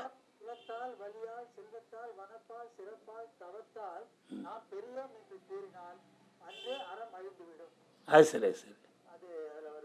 பொதுவாக நான் இந்த நூலுக்காகன்னு சொல்லலை. எனக்கு இந்த ஆசாரக்கோவை படித்ததுலேருந்து எனக்கு கிடைத்த ஒரு பாடம் என்னன்னா, இவங்க விஷத்தை ஒரு குடத்தில் கொடுக்கறது இல்ல. குடம் நிறைய பாலை ஊற்றி அதில் ஒரு சொட்டு விஷத்தை கலந்துடுறாங்க. இல்லையா? ஒரு குடம் பாலில் ஒரு துளி விஷம், முடிஞ்சு போச்சு. இந்த குடம் பால் கெட்டு போயிடுது. நல்ல பல செய்திகளை எல்லாம் நல்லா சொல்லி கொடுத்துட்டு இடையில கொண்டு வந்து இதை நீ கடைபிடிக்கணும்னு வச்சிடுறாங்க. நன்றி ஐயா. உலகப்பன் சொல்லுங்க. உலகப்பன் தோழர் வணக்கம். தோழர் வணக்கம். வணக்கம். திருவள்ளுவருக்கு காவி உடை போடுற மாதிரி தான் தோழர். ஆமாம். திருமந்திரத்தையே திருமூலரை சைவராக்குனதே அப்படிப்பட்ட நடவடிக்கை. நல்லது. 100க்கு 100 அதே தான். இன்னைக்கு இந்த வேதத்தை விட்டு அறமில்லை எல்லாம் கொஞ்சம் இடைச்சர்கள் மாதிரி தெரியும் தோழர். அந்த வேதத்தை விட்டு அறமில்லை, வேதத்தின் போத தகும் அறம் எல்லாம் இதெல்லாமே இடைச்சர்கள். இடைச்செருகளாக இருக்கலாம், அல்லது இப்போ திருக்குறள்லேயே இடைச்செருகள் இருக்குதுன்னு நம்ம பேராசிரியர் சொல்கிறார். அதுலேயே அந்த ஊழ்வினை உறுத்தும் மாதிரி அந்த ஊழ்வினை தொடர்பான சில பகுதிகள் குறளுடைய பொது பார்வைக்கு இணக்கமாக இல்லை.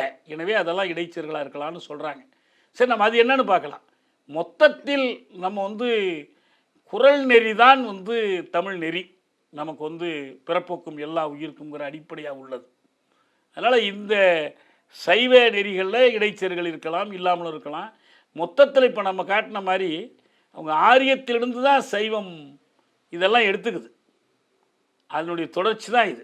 எனவே நாங்கள்லாம் இந்து மதம் இல்லை, நீங்கள் வேறு எதையோ சொல்கிறீங்க, அதில் இந்து மதத்திலேருந்து இதையெல்லாம் களைஞ்சிடலாம், களைந்துட்டு வெறும் வழிபாடாக நல்ல பழக்க வழக்கங்களை வச்சுக்கலாம், சனாதனம் அப்படி கூட இருக்கலாம் என்று சொல்வதெல்லாம் சுத்தமாக ஏமாற்று வேலை. நல்லது உலகப்பான். வேறு எதுவும் இல்லைன்னா முடிச்சிடலாமா?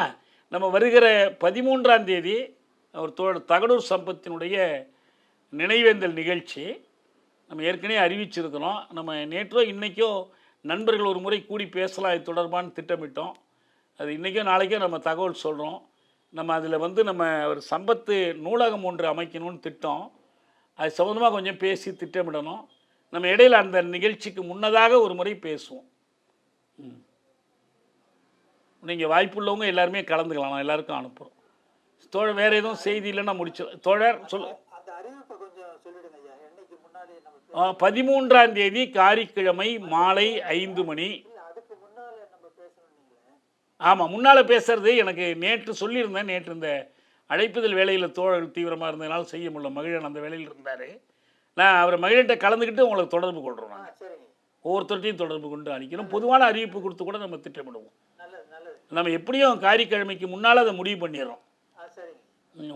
அது காரிக்கிழமை அவங்க நடத்துகிறாங்க நிகழ்ச்சி குடும்பத்திலிருந்து. அதுலேயே இந்த நூல் கொடுத்தல்னு ஒரு நிகழ்ச்சி வச்சுருக்கிறாங்க. அவங்க துணைவியாரும் அவங்க உறவினர்களும் கொடுக்குற மாதிரி நம்ம அதுக்கு அடுத்து அந்த வேலையை செய்வோம். நம்ம எல்லோரும் கட்டாயம் கலந்துங்க. எது இருந்தாலும் இல்லைனாலும் வாய்ப்புள்ள எத்தனை பேரும் அதில் கலந்துக்கணுங்கிறது என்னுடைய வேண்டுகோள்.